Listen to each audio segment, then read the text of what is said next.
I am thrilled to introduce Ellie J to the stage, who will be speaking of playing with worms. Ellie J, playing with worms. Thank you, Celeste. I noticed you said all the speech to be in a one theme, so allow me to completely break that theme. But I promise this speech is not as disgusting as the title makes it sound.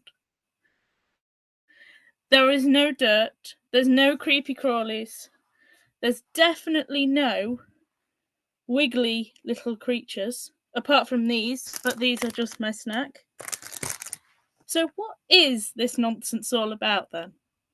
Let me introduce you to something my father and I invented. We like to call fun with worms.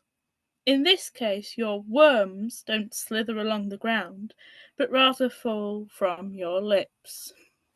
You see, I learnt wordplay from my father at a very early age, along with many other joys of the English language. And if you're already deliberately twisting the language, there's not much of a leap between word and worm, is there? Such twisting of the English language, playing with words, or worms if you prefer, but don't blame me if the animal rights activists get cross, is so natural and happens so casually in all of our family conversations. It can come through puns. For example, on a long drive, he got his directions wrong, and he said to me, "I got the order of the roundabouts wrong."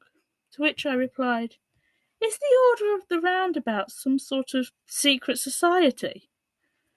Because the word order can mean the pattern in which things happen, or a group. Naturally, this idea spiraled out of control until it's quite likely that there will be a secret society of roundabouts in a future book of mine.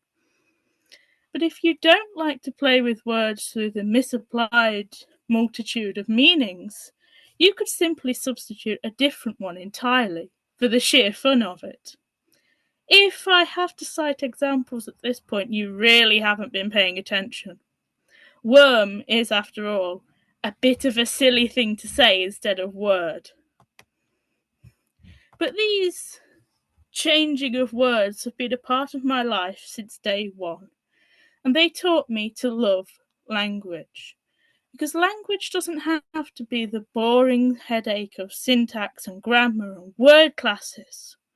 No one needs to know that some people in the English language call a particular type of word an attributive noun.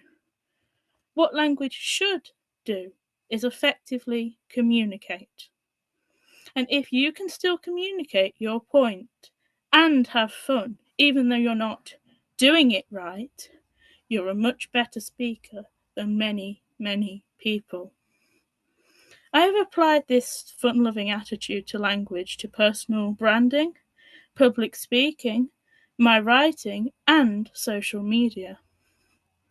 I've sold books through such methods as offering up my firstborn child, telling people I need sails for my boat,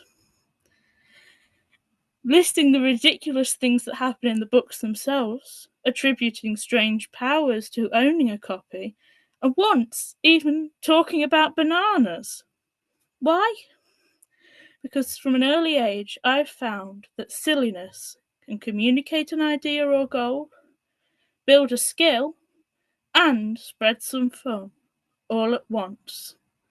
It should be the same for anything. Too many people waste time on skills, ideas, and brands being built through dry, heavy-going textbooks and advice from pompous experts who know it all. But you don't have to listen to any of that. You can toss it all aside and do it your way. Have some fun. Find the way to play with your worm. Actually, maybe don't call it that. You can get into trouble for that kind of thing.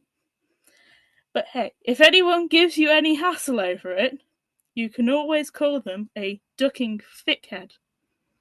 Did I mention spoonerisms as one of the ways to play with words? They're one of my favourite ways. Find your way today.